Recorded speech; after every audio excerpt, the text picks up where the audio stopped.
আমার বন্ধুগণ মনোযোগ বাড়ায় দেন। বাংলাদেশের মুসলমান আমরা সৎ পথ অবলম্বন করতে চাই, কিন্তু আমরা দুর্নীতি বাদ দিতে চাই না। কথা বলেন ঠিক কিনা? আমার আল্লাহ বলেন, ও গোলাম, তুমি যদি সৎ পথে থাকতে চাও, সৎ পথ অবলম্বন করতে চাও, তোমার জন্য বেশি নয়, সর্বমোট 3টা আমল করা আবশ্যিক। আওয়াজ করে মুসলমান বলেন তো আমল কয়টা? আজকে আলোচনার ভেতরে এই 3টা আমল ফুটিয়ে তোলার চেষ্টা করব। যারা যারা 3টা আমল করি, আলহামদুলিল্লাহ, আল্লাহ আমাদের তৌফিক দিয়েছেন, এই জন্য করি। আর যারা করি না, তাদের এই মুহূর্তে শোনার পরে মানার নিয়ত করা লাগবে। বলেন ইনশাআল্লাহ। আল্লাহ রাব্বুল আলামিন মনুষ্য জাতিকে পাঠালেন, পাঠানোর পরে ঘোষণা দিলেন, গোলাম তুমি সৎ পথে চলবা, ন্যায়ের পথে থাকবা। তুমি সত্য পথে থাকবা, ন্যায়ের পক্ষে থাকবা। ও মুসলমান, বলেন তো দেখি, ন্যায়ের পক্ষে যিনি আছেন আমাদের মুনিব, আওয়াজ করে বলুন তো কে? আল্লাহ আমার রব, আল্লাহ আমার সব। এই ব্যাপারে কারো কোনো দ্বিমত বা সন্দেহ আছে নাকি? আল্লাহ রাব্বুল আলামিন বলেন, যে বলবে আল্লাহ আমার রব, আল্লাহ আমার সব, আল্লাহ বলেন 2টা পুরস্কার নগদে দান করে দিব। কোরআনে কারীমের মধ্যে বলা হলো, ইন্নাল্লাযীনা ক্বালু রাব্বুনাল্লাহু সুম্মা ইসতাকামু তাতানাজ্জালু আলাইহিমুল মালাইকা আল্লা তাখাফু ওয়া লা তাহজানু ওয়া আবশিরু বিল জান্নাতিল্লাতী কুনতুম তুআদুন। আল্লাহ রাব্বুল আলামিন এই কারণে বলেন, কেউ যদি বলে আল্লাহ তুমি আমার রব, আল্লাহ তুমি আমার সব, সুম্মা ইসতাকামু, এই কথা বলবার পর অটল অবিচল থাকে, আল্লাহ বলেন 2টা পুরস্কার নগদেই দিয়ে দেব। পড়ুন সুবহানাল্লাহ। নাম্বার 1, 1 নম্বর পুরস্কার হলো, মানুষ একদিন মারা যাবে। ওই মারা যাওয়ার সময় অন্তিম লগ্নে রহমতের ফেরেশতা তার কাছে পাঠিয়ে দেওয়া হবে। আরেকবার পড়েন সুবহানাল্লাহ। এবার বলুন তো ভাইরা আমার, আমরা একদিন মারা যাব, এই মারা যাওয়ার ব্যাপারে কারো কোনো সন্দেহ বা দ্বিমত আছে নাকি? কখন মারা যাব কেউ জানি, কিন্তু মারা যাবে এটা ধ্রুব সত্য। আল্লাহ রাব্বুল আলামিন বলেন, যখন তোমার মৃত্যুর আজাল চলে আসবে, ইযা জাআ আজালুহুম লা ইস্তাখিরুনা সাআতাও ওয়ালা ইয়াস্তাকদিমুন। আরেকটু জোরে গলায় বলে আল্লাহু আকবার। আল্লাহ রাব্বুল আলামিন বলেন, বান্দারি, মৃত্যুর সময়সীমা যখন বেঁধে দেওয়া আছে, 1 সেকেন্ড তোমাকে ছাড় দেওয়া হবে না। যখন তোমার মৃত্যুর সার্টিফাই করা আছে, লিখিত দেওয়া আছে, ওই টাইমের সময় মালাকুল মাউত চলে আসবে। একটা মুহূর্ত সময় তোমাকে দেওয়া হবে না। তুমি ওই সময়ে এক ধাপ সামনে ফেলবা বা তুমি পেছনে যাবা, পারবা না। ঘোষণা কার? আল্লাহ বলেন, জমিনে চলার সময় আল্লাহকে রব বললাম, রব বলে টিকে থাকার দরুন আমি আল্লাহ ওই মৃত্যুর সময় রহমতের ফেরেশতা তোমার কাছে পাঠিয়ে দেব। বলুন সুবহানাল্লাহ।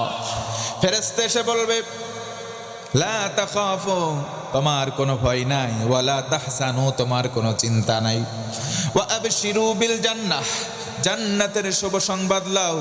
ও আল্লাহর গোলাম, দুনিয়াতে তুমি আল্লাহকে রব বলেছিলে, এরপর টিকে ছিল, তুমি ওই অটল ছিল, অবিচল ছিল।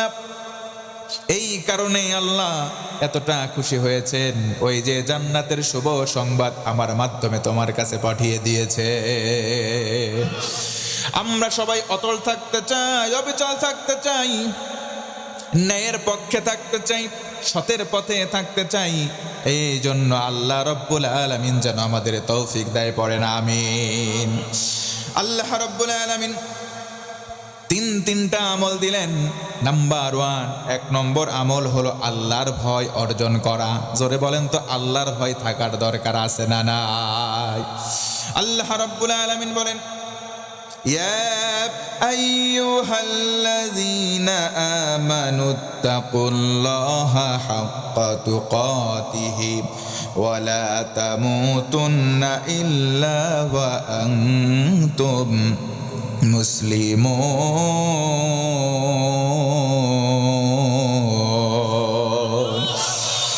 আমার আল্লাহ বলেন, ও মুমিন, ও ইমানদার, যারা নিজেদেরকে ইমানদার বলে দাবি করো, শোনো, তোমরা আল্লাহকে ভয় করো। তোমরা সবাই আল্লাহকে ভয় করে চলো। আর তোমরা এমন ভাবে ভয় করো যেই ভয় করার মতো হয়। আর তোমরা মুসলমান না হয়ে মৃত্যুবরণ করো না। ঘোষণা কার? আল্লাহর ভয় যদি কারো কলিজায় থাকে, সৎ পথে থাকা তার জন্য সহজ থেকে সহজতর হয়ে যায়। আল্লাহ রাব্বুল আলামিনের ভয় কেমন করে কলিজায় যায়? আল্লাহর ভয় কারো কলিজার মধ্যে যদি প্রবেশ করে, ওই ব্যক্তি অন্যায় কাজে অপকর্মের মধ্যে নিজেকে নিয়োজিত রাখতে পারে। 2 নম্বর আমল হলো নামাজ।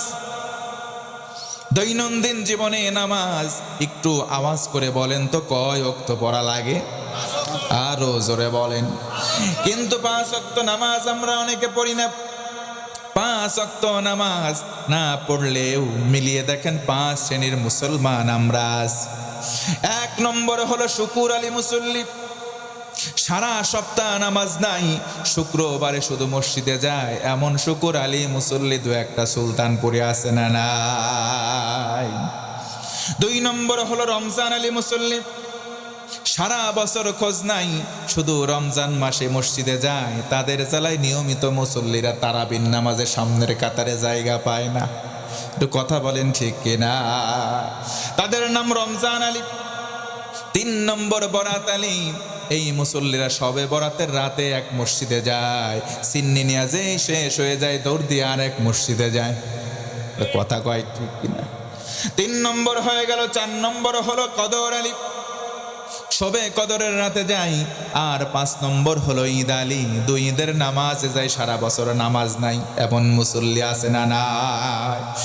ফি জান্নাতি ইয়াতাসাআলুনা আনিল মুজরিমিন মা সালাকাকুম ফি সাকার قالوا لم نك من المصلين।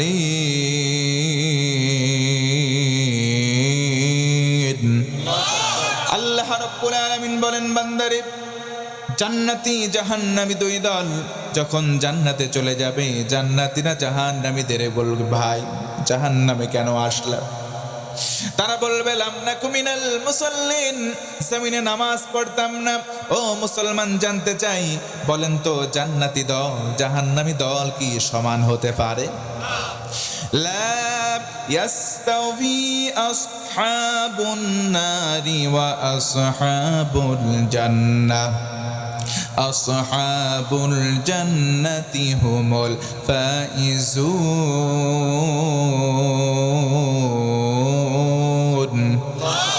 আমার আল্লাহ বলেন, ও গোলাম, জান্নাতি আর জাহান্নামী 2 দল সমান নয়। জান্নাতি হবে যারা, চূড়ান্ত সফল হবে তারা। পড়েন সুবহানাল্লাহ। 3 নম্বর আমল হলো সত্যবাদিতা।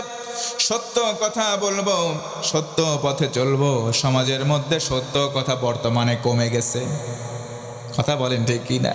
ঘরের মধ্যে শুয়ে আছে, বন্ধু মোবাইল করে বলে, বন্ধু কোথায়? এই তো আমি দাসুরিয়ার বাজারে। শুয়ে আছে সুলতানপুরে, ফোন করে বলতেছে আমি দাসুরিয়া বাজারে। আছে না নাই? এই যে মিথ্যার প্রচলন বেড়ে গেছে। মিথ্যা পথে চলবে যারা, সৎ পথ পাবে না তারা। সৎ পথ পাওয়ার জন্য 3 নম্বর আমল সত্যবাদী হওয়া লাগবে। নবীজি আমার বলেন, আসিদকু ইউনজি ওয়াল কিযবু ইহলিক। সত্য মানুষকে মুক্তি দেয় আর মিথ্যা মানুষদেরকে ধ্বংস করে দেয়। আমরা সবাই ধ্বংস হতে চাই না, মুক্তি পেতে চাই। আমরা যদি মুক্তি পেতে চাই, সত্য পথ ধরতে হবে, সত্য কথা বলতে হবে। আল্লাহ বলেন, কুনু মা'আস সাদিকিন। শুধু তাই নয়, সত্যবাদী যারা তোমরা তাদের সঙ্গী হও। কোন সুবহানাল্লাহ।